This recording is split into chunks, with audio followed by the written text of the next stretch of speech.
Hey everyone, and welcome to The Explainer. I am so incredibly thrilled you're joining me today because we are diving deep into a feeling that pretty much all of us have experienced, but very, very few of us actually understand. Have you ever wondered why your own brain sometimes makes you feel just unbearably awkward? Why we suddenly freeze up or get sweaty palms in totally normal, everyday situations?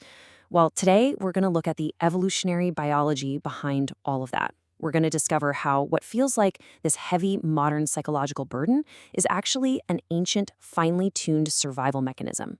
Okay, let's just jump right in. I want you to be totally honest for a second.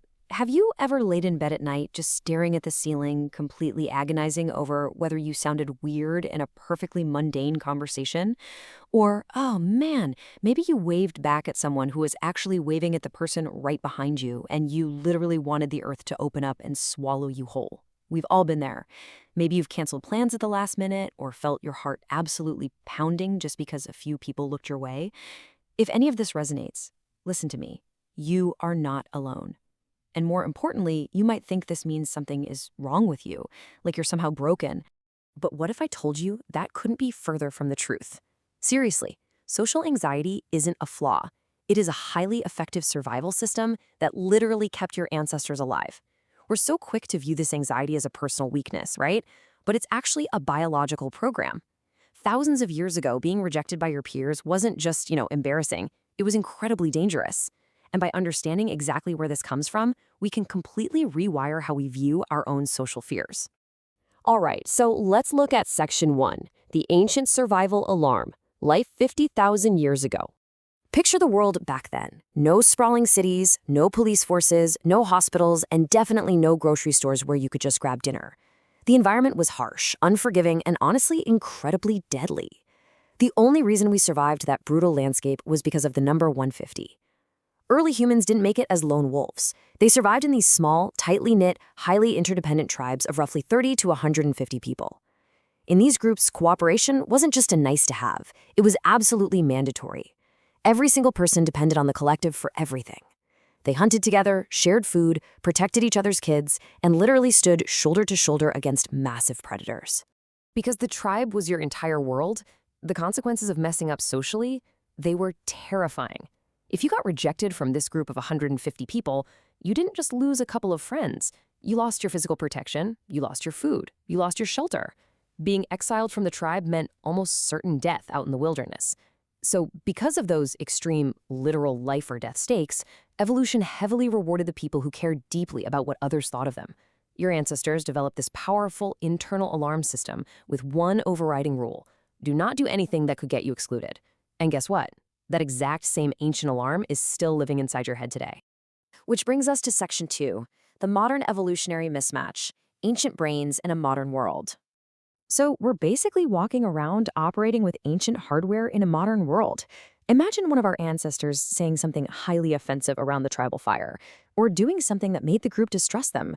That social mistake could cost them their life. The human brain became incredibly sensitive to social errors for good reason. But compare that to today.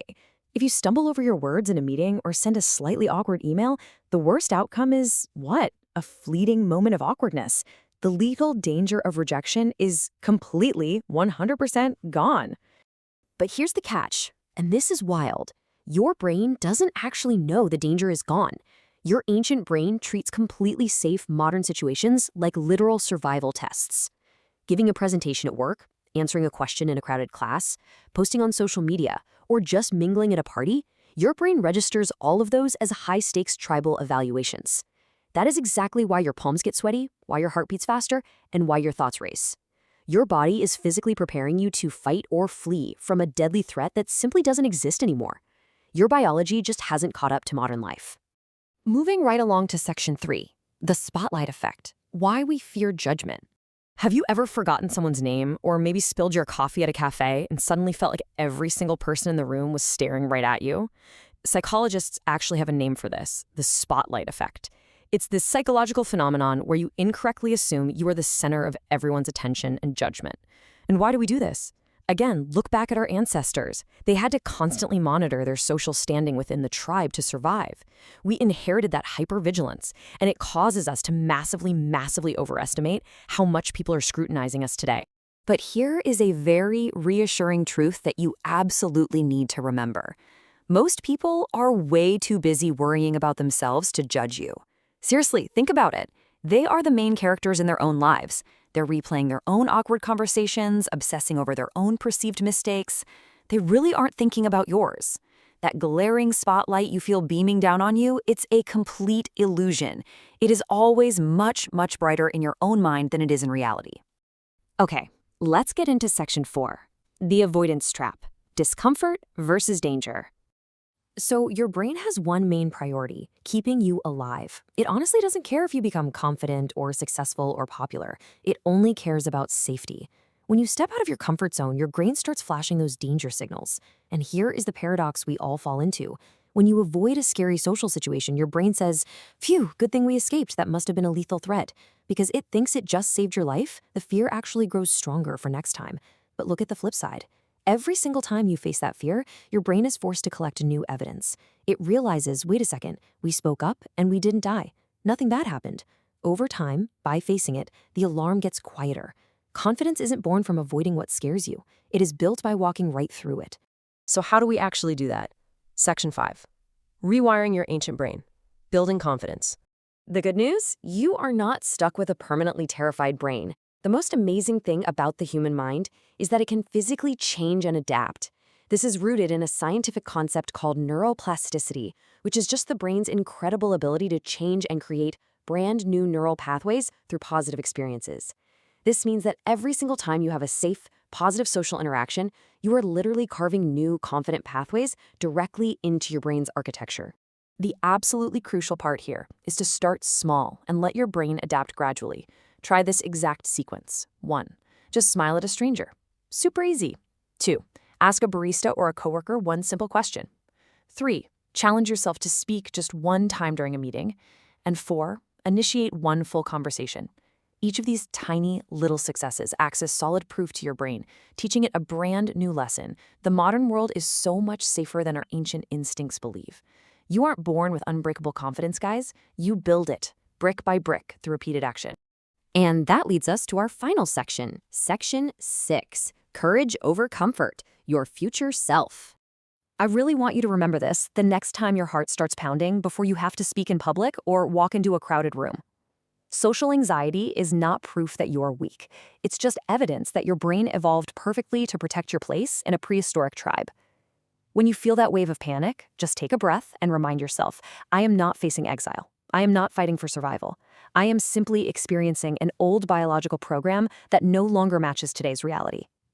Real growth begins the absolute second you stop treating temporary discomfort like it's a life-threatening danger. I want to leave you with this really powerful final thought. Your ancient brain wants safety, but your future is built by courage.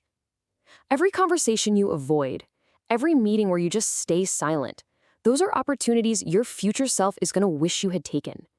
Discomfort isn't a stop sign. It's the required stepping stone to growth.